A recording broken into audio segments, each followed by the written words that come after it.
saya Bidan Wahyu yang bertutur pada sore hari ini. Ini didapatkan hasil Ibu Bella hamil 24 minggu ya. Kehamilan pertama, kemudian umurnya 27 tahun dan tadi sudah diperiksa tekanan darahnya 110/80, kemudian 80 nadinya 80 kali per menit, kemudian pernafasannya 24 kali per menit, kemudian suhunya 36,5 derajat Celcius dan didapatkan hemoglobinnya 11 gram per sel, kemudian nilainya 23 cm.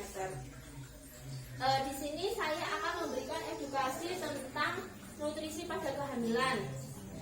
Saya izin untuk menutup tirai terlebih dahulu dan mencuci tangan ya Bu. Menutup tirai kemudian mencuci tangan. Sebelumnya ibu ini mengalami apa ya? Apa yang dirasakan? Tidak ada ya.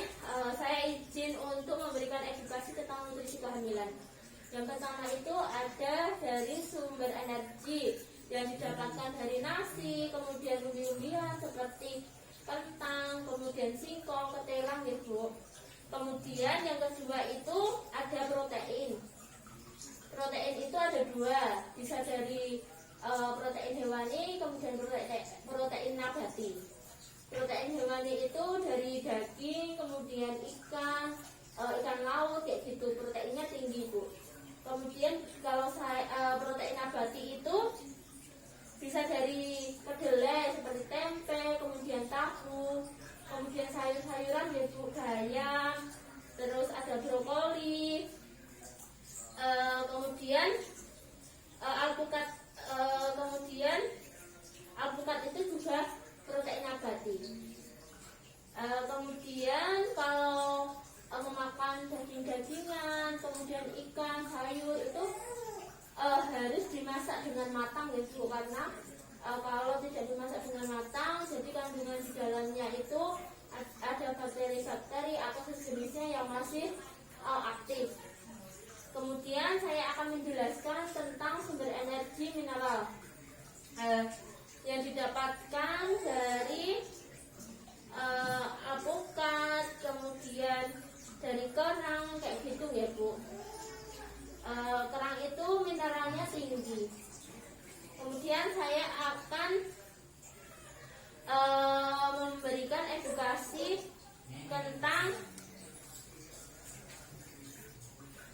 kandungan vitamin. Kandungan vitamin itu bisa didapatkan vitamin C, vitamin A, vitamin D kayak gitu ya Bu.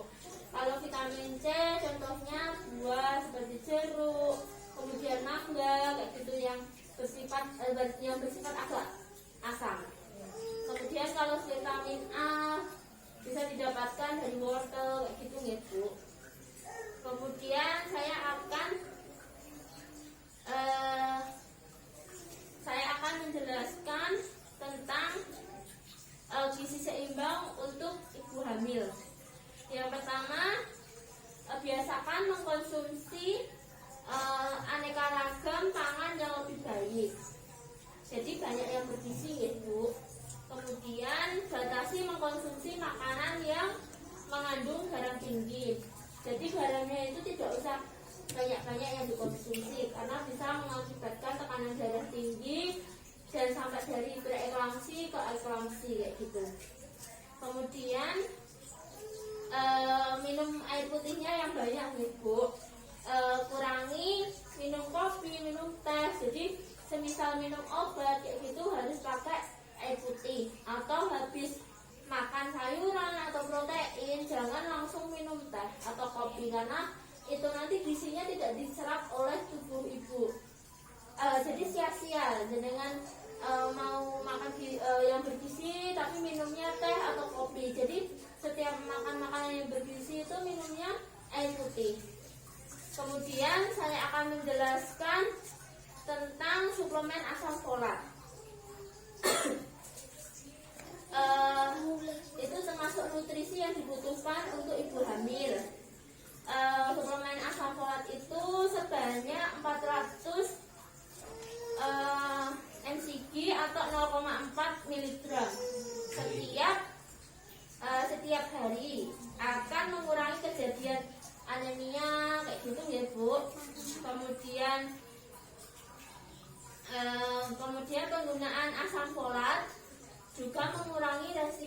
kelahiran bayi dengan sina bifida atau kelainan pada saraf yang efektif diberikan sebelum konsepsi sampai usia kehamilan 12 minggu. Jadi asam folat itu efektif pemberiannya sebelum sesudah menikah. Jadi perencanaan kehamilan itu mengonsumsi asam folat sampai usia kehamilan 12 minggu. Kemudian pemberian yang kedua itu ada pemberian zat besi yang dibutuhkan juga untuk ibu hamil. Dalam di Indonesia ini anjuran peminuman zat besi itu sebanyak 60 mg per hari kandungannya, setara dengan 0,4 mg asam folat untuk profilaksis anemia serta sebanyak 90 tablet selama 3 bulan. Jadi untuk menghindari anemia, HB-nya rendah. Kemudian selama kehamilan itu minimal dikonsumsi zat besi itu sebanyak 90 tablet selama 3 bulan. Kemudian pemberian vitamin C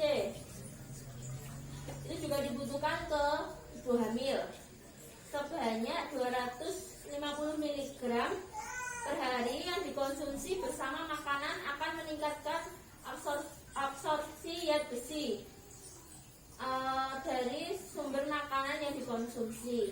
Jadi untuk mempercepat absorpsi makanan yang dikonsumsi yang bergizi tadi diselingi dengan pemberian vitamin C ya Bu. Kemudian saya akan menjelaskan pemberian vitamin C. Ini juga penting untuk ibu hamil. Pemberian vitamin C 400 IU atau international unit vitamin C per hari dapat menekan kejadian hipoglasemia dan tetani pada bayi baru lahir atau tetanus pada bayi baru lahir. Kemudian